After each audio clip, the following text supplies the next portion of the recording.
Hello, Queens. How are you?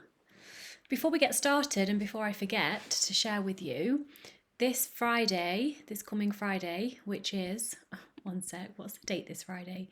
Friday the 19th, I'm offering a free coaching call within my free support group. And the replay will be in there as well to access any time, and also the past replays are in there. So I will pop the link below so you can join us. And it's also a place where you can ask me any questions, share with other ladies, or in fact, do we have any men in there? I don't think so. Other ladies that are going through the same journey as you, at different parts of their journey. It's just such a beautiful place for love and support. And like I say, we have a coaching call this coming Friday. So I'll pop the link below and I'd love to see you in there. So today's episode is inspired by a question that I had from one of my lovely listeners. And the question was, what if losing weight would make me feel better physically? And of course, I'm sure you know the title is very similar. What if losing weight would make me feel better? Thank you for the question, by the way, to you, lovely listener who has asked it. And I want to start off by saying that I only have my personal experience to understand where you're coming from. As I'm not in what society considers a fat body, I would describe myself as in between straight to mid-size. And so I will do my best to answer this question with as much empathy as possible as I share my expert opinion within this area. So I don't know if the asker of this question is in a small fat, medium fat, large fat, or super fat body. And these descriptors of different types of the spectrum of fatness, by the way, is how fat activists describe themselves, because fat, as everything else, is a spectrum. So of course, depending on what body you're currently in, it will affect how you experience the world, because of how society treats us and the inclusions and the oppression and all that shit that is prominent in society today. So I want to talk about these different types of fat, just because I found it really interesting how fat activists are describing this, and it might help you or someone that you know as well identify themselves. So these are called categories, which I think is quite a cute play on words. And I got the image that you can't see right now because it's on my website, on my blog, but there's an image on my blog. I got this from this cute website that's called fluffykittenparty.com. And it talks about small fat, and this is US sizing, by the way. So small fat is below a US woman's 18 or 1X or 2X. This is the smaller end of the fatness spectrum. Small fats can usually straddle the line between fat and straight size. They can face medical discrimination and poor interpersonal treatment, but are generally able to participate in public life with few restrictions based on size. And then we have mid-fat, and that is between a US woman's 20 and 24, or 26, she says woman's 20, 24 or 26, or 2X to 3X. So typically only able to shop in plus size stores, with brick and mortar shopping options less frequent. At the upper end of many plus size retail offerings, more visibly fat, they experience more size discrimination in healthcare, at work, and may have trouble fitting into seats and other public places. Then you've got large fat, and that's a US woman's 26 to 32 or 4X to 5X. The end point for most plus size clothing, mostly regulated to online options. This term can also apply to anyone at the larger end of the fatness spectrum, though typically they place closer to the middle of the bell curve. And then you've got super fat and, how do you say that? Infini fat, larger than a US woman's 32, but also it's complicated, she says. So super fat was created at a Nullos conference in 2008 and is meant to describe the largest and most undeserved folks in fat communities. They face significant barriers to access in healthcare, clothing, public spaces, workplace discrimination, and beyond. Infini fat describes the same group and came into prominence around 2017 via Ash of the Fat Lip podcast. Her wildly circled size chart places super fat below infinite fat, which is often how it is used. Usage may vary, but both terms indicate people on the largest end of the spectrum. So I just wanted to share that because I don't know whether you want to identify as one of these, but it can be helpful. And as I say, my experience as I'm sharing this is I'm straight to mid-size, but my gosh, I've had a lot of internalized fat phobia towards myself. And when I put a lot of weight on in recovery, it was so hard to get used to my new body, just the way it felt when I moved, the way it felt when I was exercising. It was really challenging because I could literally feel the fat on me and I could feel myself bigger, like physically, which of course affected me massively emotionally as well. The good news is you can overcome and work through all of that and be happy in the natural body that you have. And I just want to also now go into the emotional aspect of feeling better if you lose weight. So of course you think you will feel better if you lose weight. And I will go into the physical aspect of feeling better, but I want to speak to the emotional side first. The world we live in, as we know, it celebrates thinness, and the majority of people, unless they've done this work, presume that fat people are lazy, they don't care about themselves, they're unhealthy, etc. And honestly, it's fucked up and it's not true. There are a lot of thin people who may even identify as lazy, they're not bothered about self-care, they're unhealthy. It doesn't matter the size of the person, it's the behaviors and loads of different layers around that. So they only presume this about fat people because they've been conditioned to believe this, as have you most likely, because I had until I've unlearned all of that shit. So no wonder we think that we will feel better if we lose weight. The fucked up thing is we will most likely feel better if we lose weight. I've been there many times because people celebrate you and ask what your secret is. They admire your discipline and your willpower. They compliment you on your weight loss, right? We know this. And why do they do that? Because they've been conditioned to believe that thinness is the ultimate success in life. If you're thin, then you automatically must have your shit together. You must be happy and energetic and in love with someone who adores you. Because thinness is hard to come by unless you're genetically thin naturally. And so people can and do spend their entire lives and a fuck ton of money trying to get thin and then stay thin. But the problem is, there is not one proven method of intentional, sustainable weight loss ever recorded. I'm going to repeat that again for those in the back. There is not one proven method of intentional, sustainable weight loss ever recorded. Unless you live with an eating disorder for the rest of your life, or keep restricting your eating for the rest of your life, which in my opinion, at the very least, is living with disordered eating. If you're suppressing your cravings, your desires, if you're counting calories, and if you're constantly moderating yourself, the fucked up thing is society teaches us that this is like normal, healthy behavior. It's not. So eating is supposed to be joyful, nourishable, I've just made that word up, and pleasurable. I did mean to say eating is supposed to be joyful, nourishing, and pleasurable, but I like my version better. Eating is supposed to be joyful, nourishable, and pleasurable. The good news is, though, that when you do the work, and when I say the work, I'm referring to the process that I guide people through in my real recovery roadmap, and that is trauma healing, inner child connection, body image healing, returning home to self-love, and repairing and healing your relationship with food. You know, when you've done that work, you know that losing weight will not make you happier, because you know that being happy is actually an inside job. It's got nothing to do with your body size, because the problem is not your body size. The problem is not your body. It's your thoughts, feelings, and beliefs about your body that you've been conditioned to believe, right? And just as I've mentioned, I'm going to be repeating this throughout because it's really key that you get this.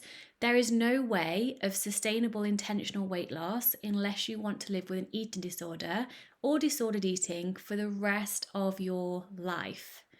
And that shit is not fun, nor mentally or physically healthy either. There's actually a book called The Secret Life of Fat, which is actually quite an interesting read. It's riddled with fat phobia, just FYI, just a heads up in case you decide to read it. But she discusses how fat is way more than just storage, so much more than just storage.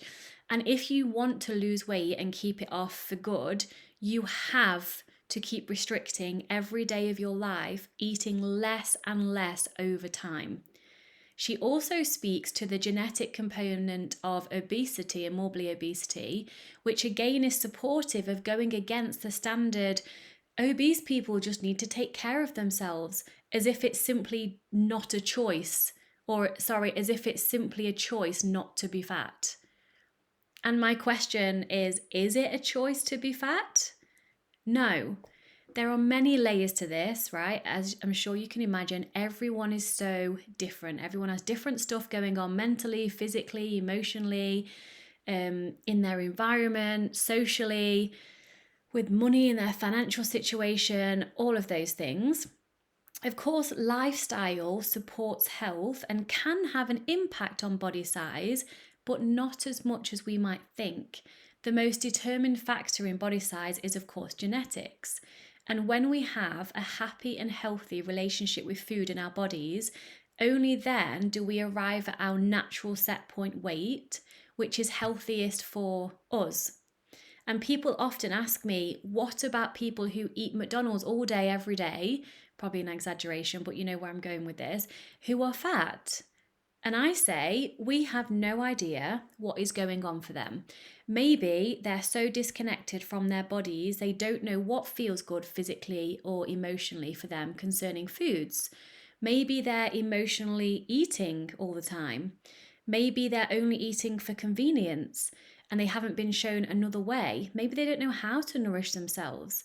Maybe they're numbing past trauma as a way to cope. Maybe they're happy eating that way and they don't want to change anything. Maybe they're genetically that size, and maybe they have the genetics for binge eating disorder, which actually is completely different from binge eating. And most people get diagnosed wrongly, as I did, because binge eating only happens in response to restriction in the past or present restriction, mentally or emotional restriction.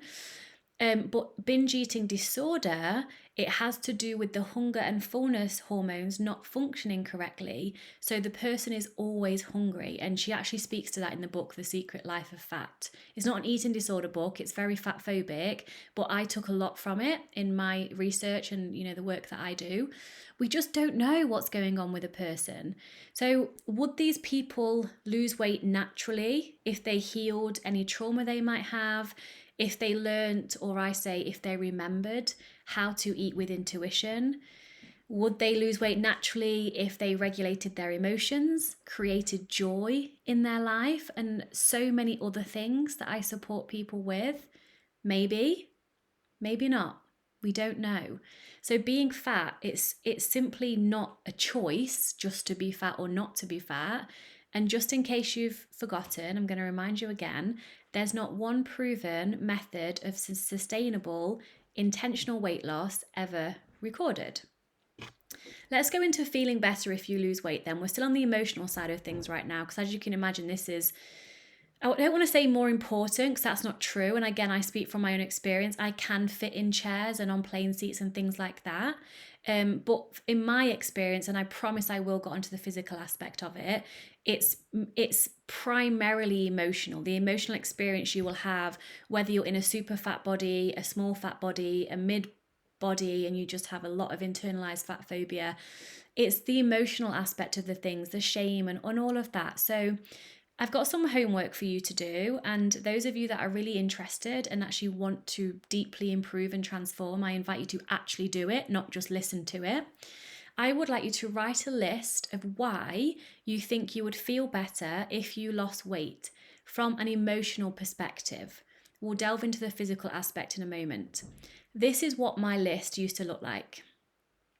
If I lost weight then, I'd be more confident, I would feel sexy, I would be more attractive and desired by others, I'd be happier, I'd be successful, I'd be in control, and I'll be better liked and accepted throughout. Now, with your list, I would like you to ask yourself what you're really seeking through those things that you've just written down. For example, I'm going to use the first 4 off my list to get you started. So if you haven't already, pause this. Won't take you long, just a couple of minutes. Write down why you think you will feel better if you lost weight from an emotional perspective. So I'm going to take the first 4 off my list and describe to you where I'm going here.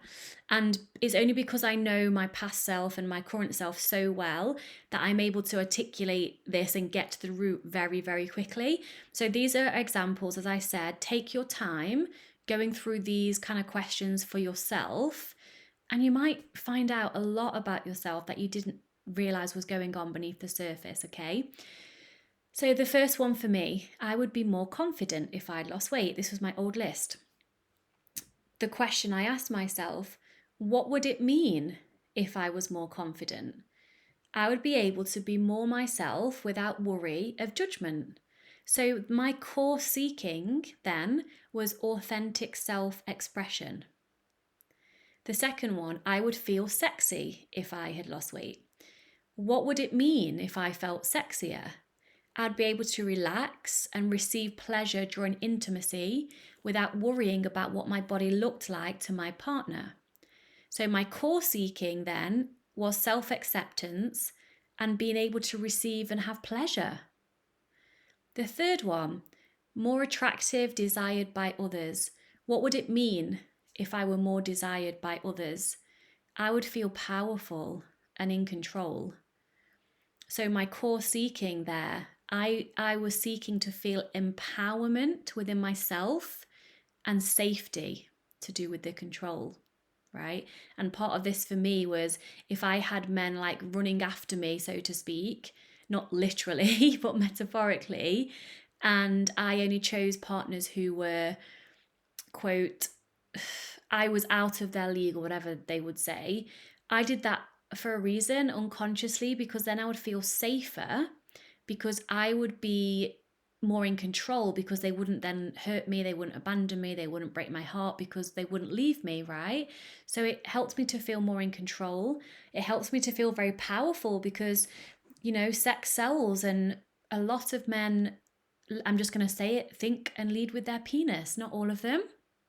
A lot of them do. They're different to women. I'm not saying that if I was a man, I wouldn't be having done that either. I don't know.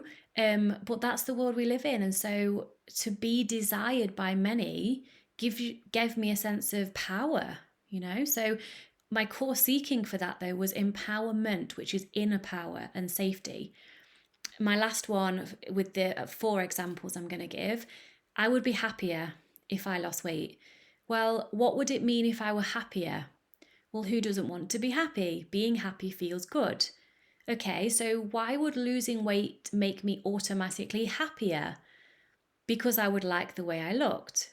Or why would that make you happier? Because I'd be proud of myself and my appearance. Why would I be proud? Because I'd feel like I'd achieved something that everybody else wanted. So my core seeking was validation and acceptance. So really take the time to go through this for yourself and share with me if you feel like sharing. I would love to hear. I would love to see what comes up for you. And I would love it even more if you would share in the free support group, because you can encourage and inspire and support other people too. And I can be there to celebrate you and ask you questions and all these things. So it's nothing to do with your body, right? Are you starting to see now, or at least be open to seeing, that it's actually got nothing to do with your actual body, how you feel, how you think you would feel if you lost weight, but instead it's all about what you make how your body looks mean about you and what you're seeking. You think you'll get those core seekings via thinness, but you won't, because even if you do, and I did, it's all smoke and mirrors. You're not actually getting to the root cause of what's underneath all of it. So it will be a never ending seeking via your body size. And maybe you can relate, like, yeah, when I was doing fitness modeling, I felt quote unquote happy and I was validated and I felt sexy and confident and all the things. But actually, that was a false sense of those things because it wasn't my true, authentic self that was feeling those things. It was because of a circumstance. It was conditional. So when my body changed through the binge eating and the bulimia, I gained weight and then I lost all of those things, right? So when we do this work and we develop it from within and we heal and we come back to self-love and self-acceptance and we generate confidence and sexiness and all these things from that place, no one can take it away. If your body changes, it doesn't matter. It stays with you. That's the beauty about this work, It's not temporary. It's not easy. It can be a journey, that's for sure, but it's not temporary. It's for life. And that's the best thing about it, right? So where was I? When you do the inner work with a professional such as myself who actually knows what they're doing to get all of your core seekings met, and only you can meet those, by the way, your life will change in the most indescribable way possible. Your weight loss thoughts, desires will go from I must lose weight, and that feeling of I need to because otherwise I'm going to die or something. That's how I used to feel. I knew I wasn't actually going to die if I didn't lose weight, but it was this panic that I must lose weight, and it just controlled and took over my brain and my entire life.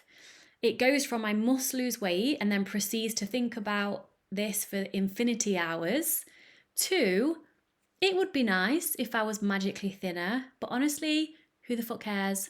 Not me anymore. Lets the thought go in a second and moves on. That's freedom, right? It's like, wouldn't it be nice to be a millionaire? That would be nice. And then you move on and you get on with your life. You're not sat beating yourself up that you're not a millionaire. Well, hopefully you're not. You're not sat hating everything you have and feeling completely ungrateful for things you do have. It's just wouldn't it be nice, and you let it go, right? That's so much different to where most of you are currently at in terms of your body size. Okay, so let's dive into the actual core of the question then from this queen. What about physically feeling better? So what about if you know that dieting doesn't work, there's not one single sustainable, intentional, proven way to lose weight ever, and that sucks. But what if you know that you would physically feel better if you would lose weight, right? What I would like you to do is a similar exercise as you've just done above, hopefully that you've just done above, and write down about how your life would be better how your life would be better physically in your body if you were to lose weight. And it might look like this. I'll be able to exercise and move my body more freely and more easily. I'd be able to tie my own shoelaces as my belly wouldn't get in the way. I'd be able to have the intimacy I would like without being hindered by my body size. I'd be able to fit in normal chairs in restaurants. I'd be able to run around after my kids. I'd feel healthier. My knee pain would go due to less weight on my joints. Now here comes the shit part, right? Because there's not one proven, intentional, sustainable weight loss ever recorded, regardless of how much you would feel better physically if you did lose weight, there's nothing you can do about that to make it automatically work, to make weight loss automatically work, to make yourself physically feel better. And that's where this really sucks. And I just want you to know that I'm with you in the feelings that you might have around this, the sadness, the shame, the frustration, the anger. And I'm giving you the biggest hug. I've got some good news. I'm not just going to end it there, but I just want to say that even if you know for a fact you would feel better physically if you'd lost weight, you cannot lose weight long term intentionally without having an eating disorder for the rest of your life if you're quote unquote successful. The science backs that up. And how much proof have you got in your personal life? How many years of experience have you got that you actually can't lose weight long term and keep it off, right? And that sucks. So just be with yourself through those feelings. And here's what I would recommend. Number one, feel your feelings. Knowing that all you can do is either accept and surrender to what is, or to diet and restrict to perhaps get some short-term relief physically. Please don't do that. It doesn't work, does it? It will bring up a lot of feelings. So I invite you to feel them all, write about them, have a tantrum, get angry, express your feelings, share with a safe friend. Really allow yourself to be with these feelings. And then the second thing I would like you to do is write a list, another list, I love my list, of how you can actually support yourself through the first list as much as possible. So I'm going to give you an example for each one, and my above were just made up examples, right? And I'm just going to take a sip of my water. So let's take the first one. I would be able to exercise and move my body more easily. What can you do to support yourself practically through this? Maybe get some really comfortable, supportive sports clothes and trainers to start with. You can also work on your cardio fitness step by step to improve cardiovascular fitness.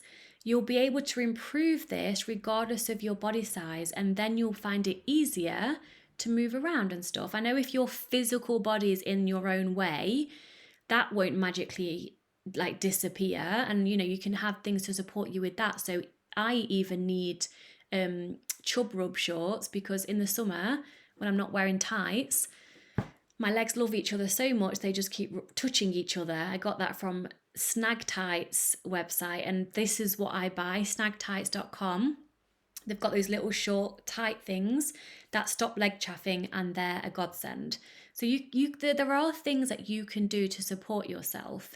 The next one I wrote down, I'd be able to tie my own shoelaces as my belly wouldn't be in the way.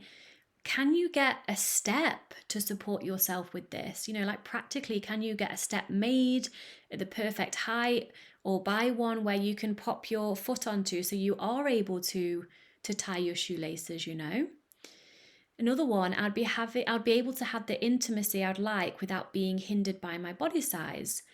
What modifications can you make with your current sexual partner that are as close to what you desire as possible?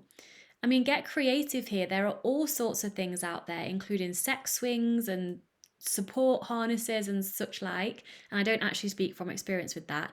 I've just seen movies and websites and shit. You can get stuff like that to support you with positions. So don't just settle for, I would love to try this, but I can't because of my body size, or this gets in the way, or I can't move like that. Allow yourself to explore the options and be compassionate with yourself as you're doing so. And remember, what other choice do you have? You can either practice accepting and surrendering to what is, or you can restrict, right? And we know that the second one has got you here. So in a way, you only have one choice, and that's to accept. And from acceptance comes great things, I promise you. Okay. So what about I'll be able to fit in normal chairs in restaurants? Well, can you go to restaurants with fat positive friends who stand up for you and support your right to inclusion? Can you call the restaurant beforehand and explain your concern, or ask your partner to, or a friend to, so they can accommodate you? Can you share with certain restaurants or certain places where they can improve to make their place more accessible to people with bigger bodies so that they can learn and improve? I know it sucks that it kind of has to be your job to do this. It doesn't have to be. You don't have to do these things. And I do these things as well when I'm out and about, because I'm all about supporting this movement that needs to change. Like, people deserve, regardless of their body size, to live a life that they want to live, like a normal life, Next one, I'll be able to run around after my kids. Again, here you can work on your fitness and make adjustments, maybe like, let's say you riding a bike if your kids are running a lot, so you can keep up easier. You can also look into circuit training at a gym that you feel safe and happy in. You can even do it at home as well, or in your garden. There's loads of stuff on YouTube, but circuit training specifically, it's great for supporting everyday movements such as carrying things, lifting things, doing a bit of running, twisting, that kind of stuff, and it improves strength and fitness. So you can look into that. I would feel healthier if you lost weight physically. So my question to you around this is, what does healthy mean to you? If you want to feel healthier within your body, what does that look like for you? Does it look like eating more fiber, more fruits and vegetables? Does it look like walking more, sleeping more, cleansing your face twice a day and having a little routine with your skincare? Does it look like adding in more protein? Get clear on what healthy really looks like for you, and then start to make small steps towards implementing these into your life without restricting. So when you're writing your list of what healthy means to you, notice any diet culture bullshit that's creeping in, any rules, any shoulds, because restricting doesn't work, as we know. It's all about adding in, not taking away. Human beings are just not built to restrict and sustain from things. So add stuff in. So as a result of adding stuff in, like fruits, vegetables, fiber, protein, if that's what health means to you, you might naturally eat less of the other stuff and you might not. It's not about that, right? It's about cultivating that feeling of feeling healthy within yourself. Because healthy isn't a body size, it's a feeling physically and emotionally that you can support yourself in creating. So for me, healthy looks like getting enough sleep. That's number one for me. Having my skincare regime twice a day. So, taking my makeup off, washing my face, doing my serum and all that jazz. That feels good for me. That's healthy for me. It looks like eating vegetables or fruits at every meal when it makes sense. Sometimes if you just want to eat a brownie, or this morning I just fancied some porridge with loads of honey. Actually, I did have a banana actually, so I added fruit in there. But this isn't a rule. This is for me, when it makes sense, add in vegetables, add in fruits. When it makes sense, always eat protein at every meal and potential every snack if it makes sense. Sometimes I want a brownie. I don't want to be adding any fats and proteins in, and I thoroughly enjoy the brownie. Again, it's just for me when it makes sense.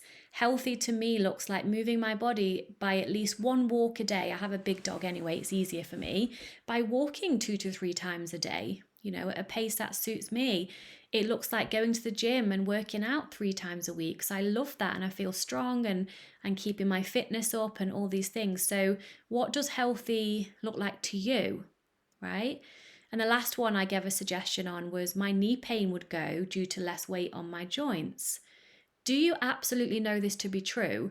Or would your knee pain still be there if you lost weight? Because thin people have knee pain too. What can you do to support your knee now? What physio can you do to support it? And how can you take care of yourself? So in summary, whether or not you would feel better physically if you lost weight doesn't magically make weight loss work. And that sucks. And I'm fucking sorry about that. I really am. And you can support yourself as much as possible through the physical discomfort, as we've just discussed and gave examples above. And you can support yourself to work through the emotional stuff. You can be fat and happy and live an incredible life. Just take the likes of Virgie Tovar, for example. If you don't know who she is, oh my God, go and check her out. In my blog, I've linked these people I'm going to recommend for you now. So Virgie Tovar, she's a prime example. It's like so many like her, like Reagan Chastain. Be inspired by these badass, confident and fat women. And Brie Campos, who she goes by the name of, oh my God, literally it's gone out of my head. She's on Instagram, I've linked it too. Brie Campos is another great resource for body grieving and body acceptance in a fat body. So feel your emotions, express yourself, be kind to yourself, and choose to live in the real body that you have today, because life is such a gift. Let's not waste it. And I know it's easier for me to say because I'm sat here in this body and I'd want to keep, validating that and making sure you feel seen and heard, that I'm not having the same experience as you. But life is such a gift, and we're only here once in this body anyway, in my belief. So what are we going to do? Spend our entire lives trying to lose weight and then keep it off, knowing that we have however many years of evidence that that doesn't work? Or are we actually going to go out there and truly live and practice surrendering and accepting the real life body we have today, right now, and embracing that and living our life anyway, like these incredible women, these incredible fat and super fat women that I've just referred to. So definitely go and check them out. All right, my love, I hope this answer to the question really helped.